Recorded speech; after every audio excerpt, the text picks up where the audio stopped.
Bahkan di kampung bawah nih umur 25 belum nikah itu udah dikecam, lu perawan tua, iya. lu nggak laku gitu. Sampai detik ini pun masih kayak gitu ya? Masih sampai, makanya ntar bawah kalau udah 25 pindah. Kayak ada suatu fenomena di mana perempuan itu dipaksa untuk sunat. Kayak salah satunya mungkin selalu dipandang yang paling lemah mungkin. Kayak perempuan nggak bisa ini, perempuan nggak bisa itu. Padahal sebenarnya gue ngangkat galon juga bisa. Iya. Gitu.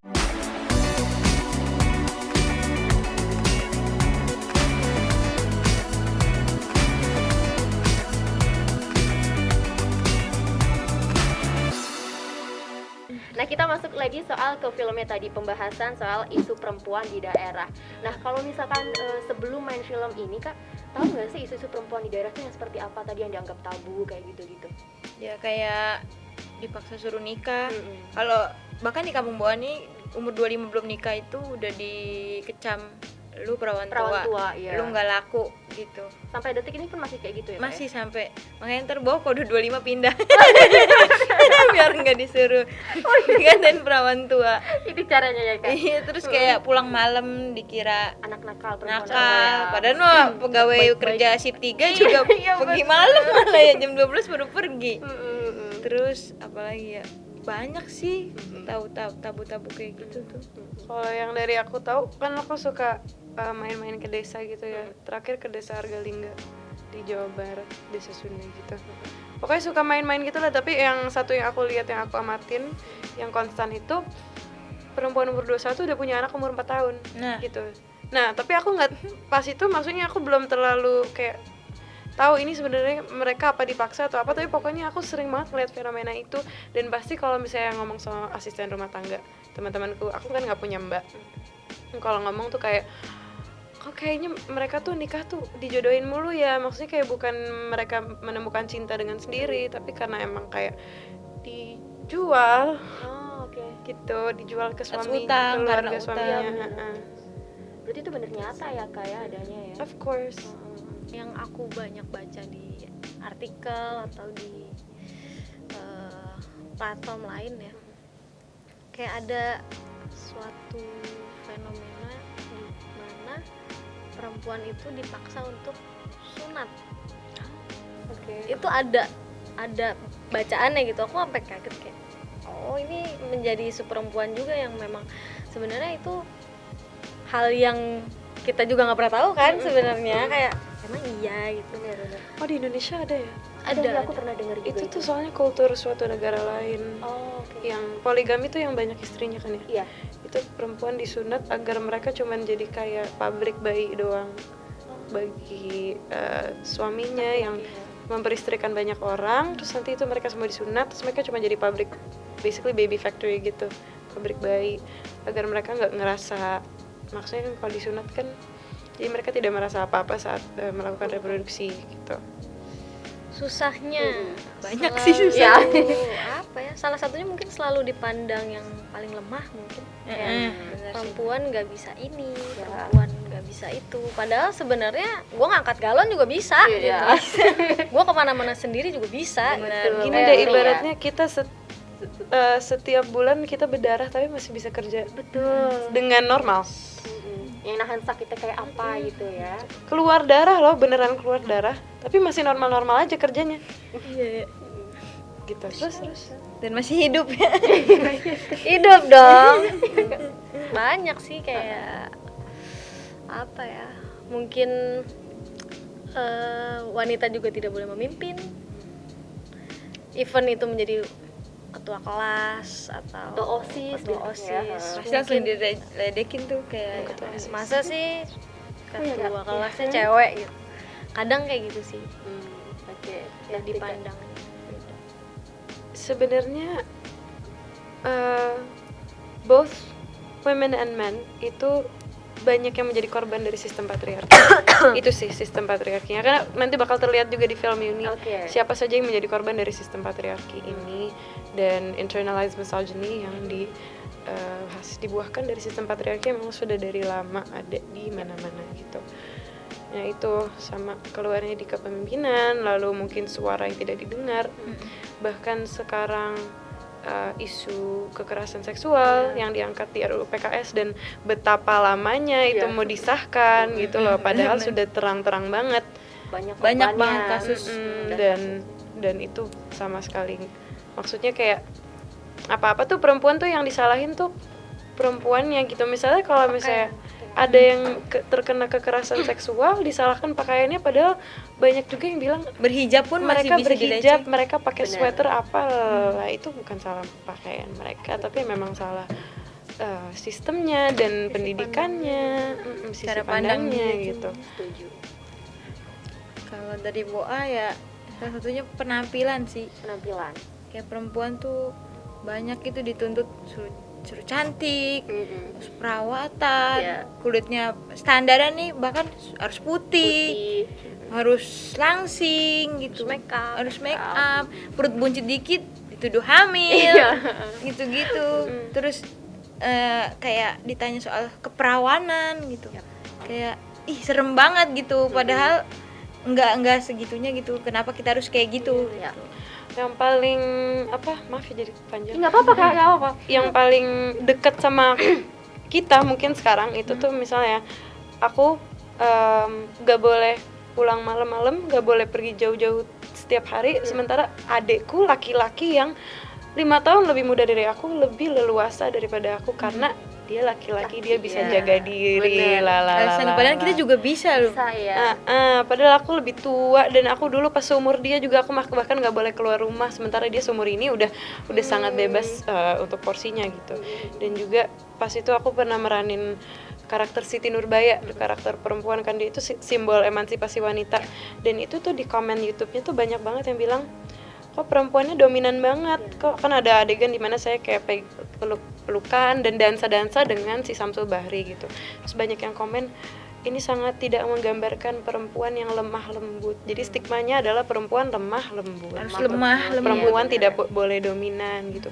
Dan aku maksudnya bingung aja gitu ngeliat orang-orang yang komen gitu, tahu nggak sih kalau lo lahir dari perempuan, kenapa lo malah seolah-olah membatasi kebebasan perempuan, sementara lo nggak bakal ada di sini tanpa perempuan. Iya, benar. Gitu. Jadi makanya dengan film ini itu dan film-film lain itu bisa banget disuarakan bahwa badan kita adalah otoritas kita sendiri, pilihan kita adalah otoritas kita sendiri gitu. Dan nggak akan berhenti menyuarakan itu.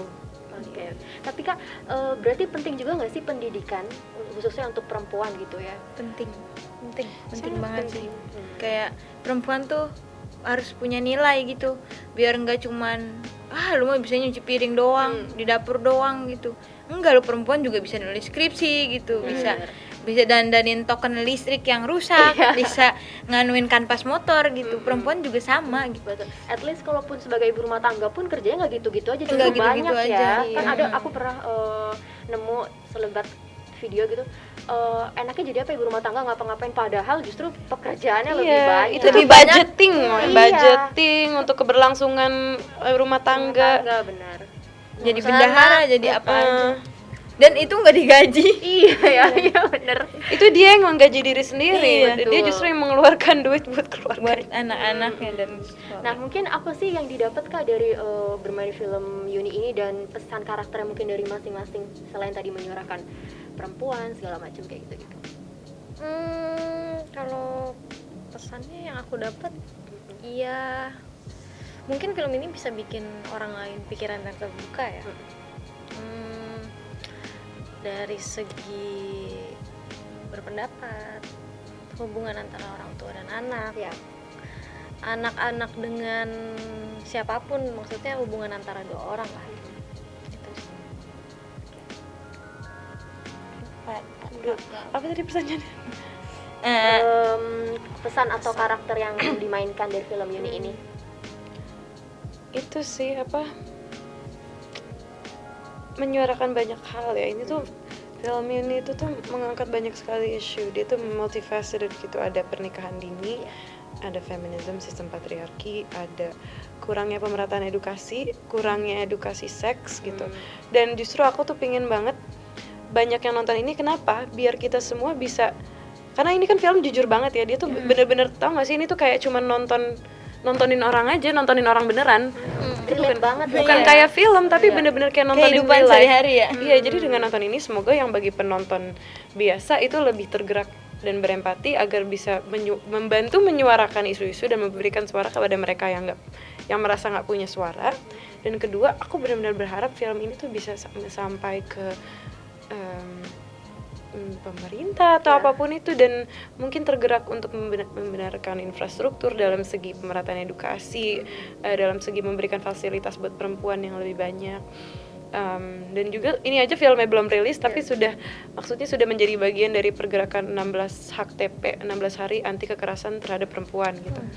Dan aku harap setelah rilisnya jadi makin banyak lagi pergerakan-pergerakan yang bisa kita support dan lain-lain gitu. Benar, setuju tadi yang edukasi seks juga itu penting banget ya Kak. Penting ya. banget penting karena dulu ya aku edukasi seks pas SMP kelas 8 which is weird timing. But anyways, dikasih edukasi seks, itu tuh mereka cuma ngasih slideshow dan itu gambar-gambar alat kelamin yang sudah terpapar dengan penyakit.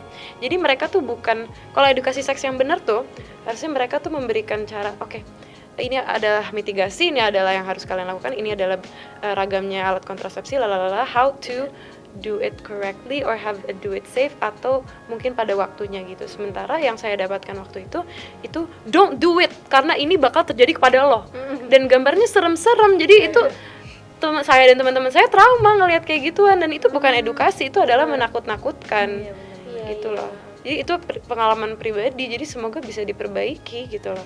Dari Karena sistem pendidikan itu juga ya. Karena dengan tidak adanya sex education, bukannya orang malah nggak melakukannya, tapi orang melakukannya dengan diam-diam dan tidak benar. Benar Kak. Jadi daripada orang-orang melakukannya dengan diam-diam dan tidak benar, mendingan diberikan edukasi tentang yang benar gitu loh. Benar, setuju. Oke, Kak Boa gimana? Kalau dari Boa ya itu tadi sex education. Jujur Boa tuh tabu banget sama hal-hal, bahkan yang pas tahu ternyata ada adegan ini gitu kayak ya emang boleh ya gitu, karena Boa tuh bahkan soal kayak ngomong seks aja itu kayak dikiranya takut nakal gitu. Aku juga dulu sempat gitu loh Iya Kak. kan, kayak, ngomong seks lu parah gitu. Padahal kan seks itu emang bahasa Indonesia gitu. Terus Boa jadi tahu gitu, oh ternyata kayak gini-gini. Bahkan di lokasi juga Boa diajarin bener-bener, lu tuh harus lihat tubuh lu, karena sama sekali seumur hidup Boa nggak pernah ngeliat badan Boa secara langsung begini. Ngaca-ngaca gitu? Nggak pernah. Kalau mandi? Ya udah, asal aja nggak ngeliat kayak yang ini gua, enggak. Okay. Kayak malu gitu. Iya. Akhirnya pas kelar syuting ini begini, kata Ara kayak gini, kata Mbak Dini gini gitu. Jadi tahu gitu, belajar tentang tubuh wanita juga gitu. Sebelumnya beneran Tabu itu ya. tabu Padahal itu biologi loh. Benar, ya. Anatomi tubuh, biologi. Dan waktu sekolah juga cuma diajarin ya sekelebatan Bener. doang kan, cuma Nggak yang tentang khusus gitu ya. Jadi kayak iya kayak gini gitu tahu, dan juga tentang lingkungan sih, tentang hubungan orang tua sama anak itu tuh Iya, yang penting ngena juga banget ya. gitu. Iya. Oke, berarti manfaatnya juga banyak banget untuk dari karakternya masing-masing sendiri ya Kak ya, untuk kehidupan pribadi ya. Nah ini Sobat Grit bisa ditonton kapan sih Kak film Yuni ini? mulai 9 Desember Di bioskop kesayangan Anda. Di 9 Desember Sobat Grit sebentar lagi ya. Nanti kita udah banyak cerita soal perempuan, terus tentang pernikahan, anak, segala macem. Pokoknya wajib ditonton di bioskop ya Kak ya. Bioskop ya. Wajib harus Secara ajak legal di bioskop. ajak semuanya, keluarga, Teman-teman, bahkan teman-teman yang baru kalian ketemu, mungkin mantan juga bisa kan? karena menurut saya film ini bisa relate kepada siapapun. Kepada siapa? Karena menceritakan ragam kehidupan orang-orang yang ada di Indonesia, tidak cuma Yuni adalah perempuan. kita. Iya, Iya. ini adalah kita, freedom abis. Bawa tisu nggak Kak? Bawa tisu. Sedih nggak? Sedih sih. Untuk orang-orang yang memang menonton dengan fokus gitu, mungkin bawa boleh Oke. ya. Karena kalau Boa sih nangis terus. Iya Kak. Ini filmnya ya kalau memang kita dalami ya benar-benar Porsinya Sesedih beda-beda per itu. orang. Iya, tiap orang. Ada yang bisa relate banget, ada yang bisa relate banget, ada yang bisa. mungkin relate bukan dirinya, mungkin temen gue kayak gini. Iya. Oh, lingkungan Saudara gue gua kayak kayak gini. Lingkungan tadi ya Kak. Benar-benar. Jadi harus ditonton sama siapapun tadi ya Kak ya. Betul. Oke, berarti sampai ketemu dengan Kak Boa, Kak Ara dan Kak Fania tanggal 9 Desember. Ya benar 9 Desember di bioskop kesayangan Sobat Grit semua. Yeay, sampai ketemu di bioskop. Oh, dadah. Terima kasih sudah menonton video ini. Jangan lupa subscribe dan aktifkan lonceng notifikasi supaya kamu nggak ketinggalan video terbaru dari Grit.